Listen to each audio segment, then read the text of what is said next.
പ്രേമ, India electronics ഉൽപ്പന്നങ്ങളുടെ കയറ്റുമതിയിൽ ഒരു വമ്പൻ കുതിച്ചുചാട്ടം നടത്തിയിരിക്കുന്നു എന്നാണ് വാർത്ത. മുൻപ് അങ്ങനെ അത്ര വലിയൊരു മുന്നേറ്റമൊന്നും ഇന്ത്യക്ക് ഉണ്ടായിട്ടില്ല കയറ്റുമതിയിൽ. അപ്പോൾ അത് ഏത് മേഖലയിലാണ്? ഗൃഹോപകരണങ്ങളാണ്, ഇലക്ട്രോണിക്സ് ആകുമ്പോൾ പലതും ഉണ്ടാവാം. അപ്പോൾ ഇങ്ങനെ ഏത് മേഖലയിലാണ് നമ്മൾ കയറ്റുമതി ഏറ്റവും കൂടുതൽ നടത്തിയത്?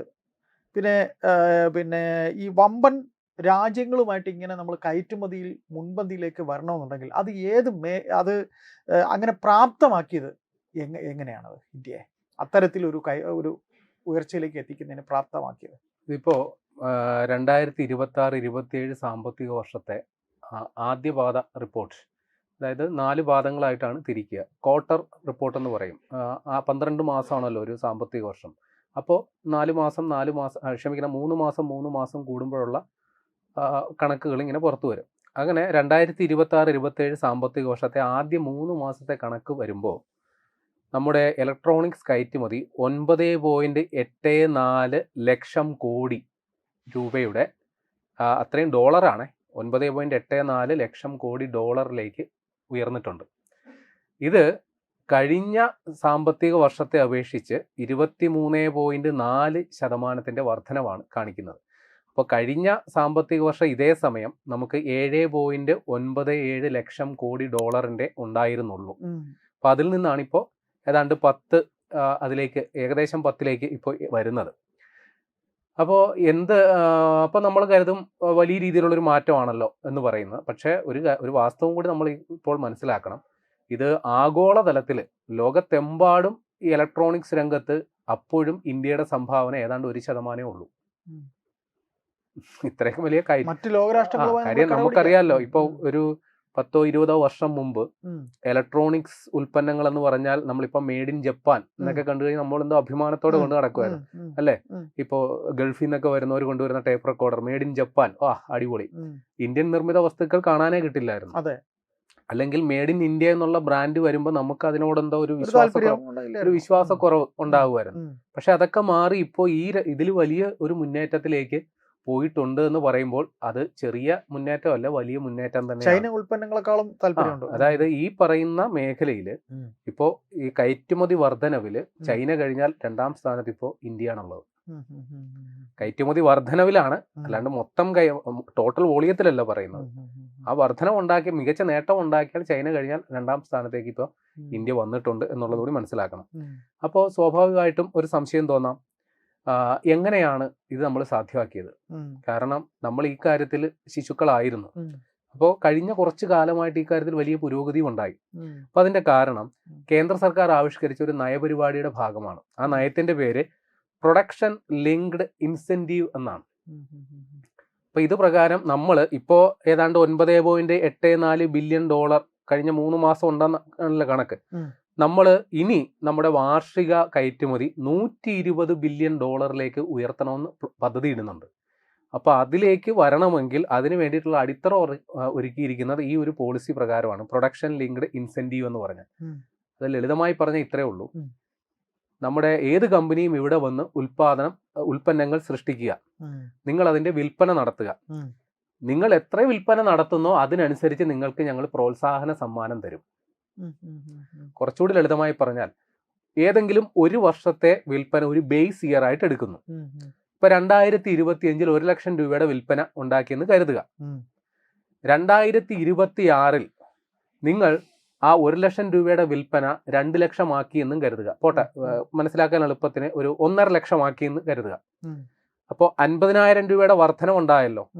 അപ്പോൾ ആ ഉണ്ടായ വർധനവിന്റെ 4 മുതൽ 6% വരെയുള്ള ഇൻസെന്റീവ് നിങ്ങൾക്ക് സർക്കാർ തരും. ഒരു പ്രോത്സാഹന സമ്മാനം പോലെ അങ്ങോട്ട് കൊടുക്കുക. കൊള്ളാം, മിടുക്കൻ, ഇരിക്കട്ടെ, നിനക്ക് ഇത്ര എന്നും പറഞ്ഞ് അങ്ങ് തരും. ഇതിനു വേണ്ടി മാത്രം കേന്ദ്ര സർക്കാർ 41,000 കോടി രൂപ മാറ്റിവെച്ചിട്ടുണ്ട്. ഇപ്പൊ ചില്ലറ കളിയൊന്നുമല്ല. അപ്പൊ ഇത് ഈ രീതിയിൽ ഇന്ത്യയിലേക്ക് ഇതേപോലെയുള്ള സംരംഭങ്ങൾ തുടങ്ങാൻ ആഗ്രഹിച്ചു വരുന്ന സംരംഭകർക്ക് വലിയൊരു ആകർഷക ഘടകമാണ്. അതിന് ഫലവും ഉണ്ടായി. പിന്നെ ഇന്ത്യക്ക് വീണ് കിട്ടിയ ഒരു അനുഗ്രഹം എന്ന് പറയുന്നത് പോലെ ട്രംപ് അണ്ണൻ അമേരിക്കയിൽ അധികാരത്തിൽ വരികയും ചെയ്തു. ചൈനയുമായിട്ട് അടിയും തുടങ്ങി. ആദ്യത്തെ ട്രംപ് അല്ല, അല്ല, രണ്ടാമത്തെ ട്രംപ് അല്ല, ആദ്യത്തെ ട്രംപിന്റെ കാര്യമാണ് പറയുന്നത്. ആദ്യത്തെ ട്രംപിന്റെ സമയത്തും ചൈനയുമായിട്ടായിരുന്നു പോട്ടി. അന്ന് ഇന്ത്യയോട് വലിയ പ്രശ്നമില്ലായിരുന്നു. ഇപ്പോഴാണ് ചൈനയ്ക്ക് ഇന്ത്യക്കെതിരെ പണിയാൻ തുടങ്ങി. അപ്പൊ അന്ന് ചൈനയ്ക്കെതിരെ പണിഞ്ഞപ്പോ അവിടെ ഉണ്ടായിരുന്ന പല കമ്പനികളും, പ്രത്യേകിച്ച് ഈ ആപ്പിൾ ഐഫോൺ നിർമ്മാതാക്കളുണ്ടല്ലോ, അപ്പൊ നമ്മൾ പെട്ടെന്ന് കരുതും ഈ ഐഫോൺ എന്ന് പറയുന്ന നമ്മൾ ഉപയോഗിക്കുന്ന ഈ ഫോൺ ആപ്പിൾ എന്ന് പറയുന്ന കമ്പനി അവർ കുത്തിയിരുന്ന് കഷ്ടപ്പെട്ട് ഉണ്ടാക്കി ഇങ്ങ് തരുന്നതാണെന്നാണ് നമ്മൾ പൊതുവിൽ ധരിച്ചു വെക്കുന്നത്. എന്നാൽ വാസ്തവം അതല്ല. അതൊരു വെറും ബ്രാൻഡ് നെയിം മാത്രമാണ്. യൂണിറ്റൊക്കെ ഇന്ത്യയിൽ ആ പറയുന്ന അവരുടെ ടെക്നോളജി ഉപയോഗിച്ച് ആ സാധനം നിർമ്മിച്ചു കൊടുക്കുന്ന പല കമ്പനികളും ഉണ്ട്. കുറേയൊക്കെ അങ്ങ് സൗത്ത് കൊറിയയിലാണ്, കുറേയൊക്കെ അങ്ങ് ചൈനയിലാണ്, കുറേയൊക്കെ ഇപ്പൊ ഇന്ത്യയിലും ഉണ്ട്. ആ 2 കമ്പനികൾ, ഒന്ന് ഫോക്സ്കോണും ഒന്ന് പെഗാട്രോണും, ഈ 2 കമ്പനികൾ. അപ്പോൾ അതൊന്ന് ആപ്പിളും ഐഫോണും ആയിട്ട് ഈ പറയുന്ന അവരുടെ കൊട്ടേഷൻ ഏറ്റെടുത്ത് ചെയ്യുന്നു എന്ന് മാത്രമേ ഉള്ളൂ. ഇത് രണ്ടും സ്ഥാപിക്കപ്പെട്ടിരിക്കുന്ന തമിഴ്നാട്ടിലും കർണാടകയിലും ഒക്കെ ആയിട്ടാണ്. അപ്പോൾ എന്തുകൊണ്ട് ഈ കമ്പനികൾ ഇങ്ങോട്ട് വന്നു എന്ന് പറഞ്ഞാൽ ഇത് വലിയൊരു ആകർഷക ഘടകമാണ്. പിന്നെ ഇന്ത്യയിലുള്ള അടിസ്ഥാന സൗകര്യം, ഇവിടെ ഇപ്പോൾ നമുക്കിപ്പോൾ സ്ഥലപരിമിതിയുണ്ട്, കേരളത്തിൽ സ്ഥലപരിമിതിയുണ്ട്. പക്ഷെ തമിഴ്നാട്ടിലോ അല്ലെങ്കിൽ കർണാടകയിലോ സ്ഥലപരിമിതി ഒരു വിഷയമല്ല. അവിടെ ഒരു സംരംഭം തുടങ്ങാൻ ചെന്നാൽ അവർ കൈനീട്ടി സ്വാഗതം ചെയ്യും. അപ്പൊ സ്ഥലപരിമിതി ഇല്ല, സ്ഥലപരിമിതി ഒരു വിഷയമല്ല. എന്നാൽ ബുദ്ധിയുള്ള ആൾക്കാരെ കിട്ടുമെന്ന് വെച്ചാൽ അത് ഒരുപാട് ഉണ്ടും താനും. നമ്മൾ ഇവിടെ പണിയില്ലാഞ്ഞിട്ട് വിദേശത്ത് പോകുമ്പോൾ അതേ ഇവിടെ തന്നെ നിന്നാൽ മതി, പണി തരാമെന്ന് പറഞ്ഞ ആളുകൾ ഇവിടെ ഉണ്ട്. പക്ഷേ ഈ കമ്പനികൾക്ക് ഒരു പ്രതിബന്ധമായിരുന്നത് ഇന്ത്യയിലെ ലേബർ കോഡ് വളരെ ശക്തമാണ്, തൊഴിൽ നിയമങ്ങൾ വളരെ ശക്തമാണ്. അപ്പോൾ ഇത് ഈ ആത്യന്തികമായിട്ട് ഇവരെല്ലാം എന്താ പറയുക, നമ്മള് ഈ മുദ്രാവാക്യം വിളിക്കുന്ന കൂട്ടത്തിൽ ആഗോള കുത്തക മുതലാളിമാർ ആണല്ലോ. അപ്പൊ ഇവർ പരമാവധി ലാഭം ഉണ്ടാക്കാൻ പറ്റും. അപ്പൊ ഇവരുടെ തൊഴിൽ നിയമങ്ങളൊക്കെ കുറച്ച് കർശനമാണ്. പരമാവധി ആളുകൾ കൊണ്ട് പണിയെടുപ്പിക്കും. 12 മണിക്കൂർ പണിയെടുക്കേണ്ടി വരും. നമ്മുടെ ഒരു ഐഡിയൽ പണിയെടുക്കൽ സമയം 8 മണിക്കൂർ. ഇവർക്ക് 12 മണിക്കൂർ പണിയേണ്ടി വരും. അപ്പൊ ഈ പറയുന്ന ആപ്പിളിന്റെ ഇത്തരം നിർമ്മാണശാലകളിൽ 12 മണിക്കൂർ ജോലി സമയം എന്നുള്ളത് തത്വത്തിൽ നമ്മൾ അംഗീകരിച്ചു കൊടുത്തു. നമ്മുടെ ഒരു പൊതുവായുള്ള വർക്ക് കൾച്ചർ അനുസരിച്ച് സ്ത്രീകൾക്ക് നൈറ്റ് ഡ്യൂട്ടി പാടില്ല. പക്ഷെ ഇവിടെ അതും ഓക്കെയാണ്. അപ്പൊ ഈ രീതിയിൽ വ്യവസ്ഥകൾ ഉദാരമാക്കി ചെല്ലുമ്പോൾ ആളുകൾ ഇങ്ങനെ പുട്ടുപോലെ ചാടിച്ചാടി വന്ന് ഇവിടെ ഈ പറയുന്ന പ്ലാന്റുകളൊക്കെ ആരംഭിച്ചു. ഈ പറയുന്ന $9.84 ബില്യൺ കയറ്റുമതി കഴിഞ്ഞ 3 മാസം കൊണ്ടുണ്ടാക്കിയെങ്കിൽ അതിൽ 50% സ്മാർട്ട് ഫോൺ കയറ്റുമതിയിലൂടെയാണ്. അതില് ആപ്പിൾ മാത്രമല്ല, സാംസങ്ങിന്റെ ഉൽപ്പന്നങ്ങൾ ഇവിടുന്ന് പോകുന്നുണ്ട്. അപ്പോൾ ഈ പറയുന്ന സ്മാർട്ട് ഫോൺ കയറ്റുമതിയിൽ വലിയൊരു പങ്ക് ആപ്പിൾ ഐഫോണുകളാണ്. അത് വിറ്റഴിക്കുന്നത് എവിടെയാണെന്ന് അറിയാമോ? അമേരിക്കയിൽ മാത്രമല്ല, UK പോകുന്നുണ്ട്, UAE പോകുന്നുണ്ട്. ഒരുവിധപ്പെട്ട രാജ്യങ്ങളിലൊക്കെ ഇന്ത്യൻ നിർമ്മിത ഐഫോണുകൾ ഇപ്പൊ പറന്നുകൊണ്ടിരിക്കുക. പിന്നെ ചൈനീസ് ഫോണുകളാണ് ഇതിലെ, അല്ലെങ്കിൽ ചൈനയിൽ നിർമ്മിക്കുന്ന ഐഫോണുകളാണ് ലോക മാർക്കറ്റിൽ ടോപ്പ്, സമ്മതിക്കുന്നു. പക്ഷെ അവിടേക്കും ഇന്ത്യക്ക് ഒരു ആക്സസ് ഇപ്പോൾ കിട്ടിയിട്ടുണ്ട്. പ്രത്യേകിച്ച് ട്രംപ് അമേരിക്കയിലുള്ളത് ഇപ്പോൾ ഒരു അനുഗ്രഹമാണ്. പുള്ളിക്ക് ചൈനയോട് വലിയ ഭേദഗതി, ചൈനയോട് വലിയ പ്രശ്നം ഉള്ളത് കൊണ്ട് തന്നെ. ഇനി തമിഴ്നാട്ടിലാണ് ഈ പറയുന്ന ഐഫോണുകളുടെ നിർമ്മാണത്തിൽ ഏതാണ്ട് 32%, അല്ലെങ്കിൽ ഈ ഇലക്ട്രോണിക് ഉൽപ്പന്നങ്ങളുടെ കയറ്റുമതിയിലെ മൊത്തം കയറ്റുമതിയുടെ 32% തമിഴ്നാട്ടിൽ നിന്നാണ് വരുന്നത്. 2ാം സ്ഥാനത്ത് ഉത്തർപ്രദേശാണ്. അപ്പോൾ 2026 സാമ്പത്തിക വർഷം, അതായത് 2025 മുതൽ 2026 വരെയുള്ള സാമ്പത്തിക വർഷത്തിൽ നമ്മുടെ മൊത്തം ഇലക്ട്രോണിക്സ് കയറ്റുമതി 13.1 ലക്ഷം കോടി മൊത്തം. അതില് ഏതാണ്ട് ഈ പറയുന്ന സ്മാർട്ട് ഫോണും അതേപോലുള്ള സാധനം എല്ലാം മാത്രം 4.24 ലക്ഷം കോടി വരും. അതിന് തൊട്ട് മുമ്പത്തെ സാമ്പത്തിക വർഷം ഇത് 4.14 ലക്ഷം കോടിയായിരുന്നു. അപ്പൊ അവിടെയും വർധന ഉണ്ടായിട്ടുണ്ട്.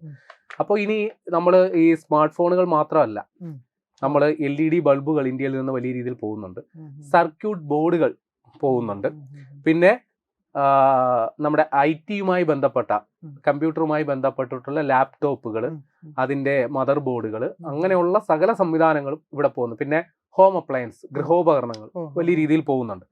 അപ്പൊ ഇതൊക്കെ സാധാരണഗതിയിൽ നമ്മൾ ഇലക്ട്രോണിക്സ് എന്ന് കരുതുന്ന ചില സംഗതികളാണ്. എന്നാൽ ഇതിനും അപ്പുറമുള്ള ചില സംഗതികളുണ്ട്. അത് AI സാങ്കേതിക വിദ്യയായിട്ട് ബന്ധപ്പെട്ടാണ്. ഇപ്പൊ AI സാങ്കേതിക വിദ്യയിൽ ഈ സെമി കണ്ടക്ടറുകൾ അല്ലെങ്കിൽ ചിപ്പുകൾ വളരെ നിർണായകമാണ്. ഇപ്പൊ അതിന്റെ നിർമ്മാണത്തിൽ ഏറ്റവും കൂടുതൽ മുൻപന്തിയിലുള്ളത് തായ്വാൻ എന്ന് പറയുന്ന സ്ഥലമാണ്. അത് കഴിഞ്ഞാൽ ചൈനയുണ്ട്, നമ്മുടെ ദക്ഷിണ കൊറിയ ഉണ്ട്, ഉത്തര കൊറിയ എന്ന് പറഞ്ഞാൽ തെറ്റിപ്പോകും, ദക്ഷിണ കൊറിയ ഉണ്ട്. ഇവരൊക്കെയാണ് ഇതിലെ തലതൊട്ടപ്പന്മാരും ചിപ്പ് നിർമ്മാണം. അപ്പൊ അതിലേക്കും ഇന്ത്യ കടന്നു വരികയാണ്. അതിന് ഈ പറയുന്ന തായ്വാനിലെ PMSC എന്ന് പറയുന്ന ലോകത്തെ പ്രമുഖരായ ചിപ്പ് നിർമ്മാതാക്കള് ടാറ്റയുമായിട്ട് സഹകരിച്ച് ഗുജറാത്തിൽ ഒരു പ്ലാന്റ് വരുന്നുണ്ട്. നിലവിൽ മൈക്രോൺ എന്ന് പറയുന്ന ഒരു കമ്പനിയുടെ പ്ലാന്റ് ഗുജറാത്തിൽ ഇപ്പോൾ റണ്ണിങ് ആണ്. അത് കൂടാതെയാണ് ഇവരും വരുന്നത്.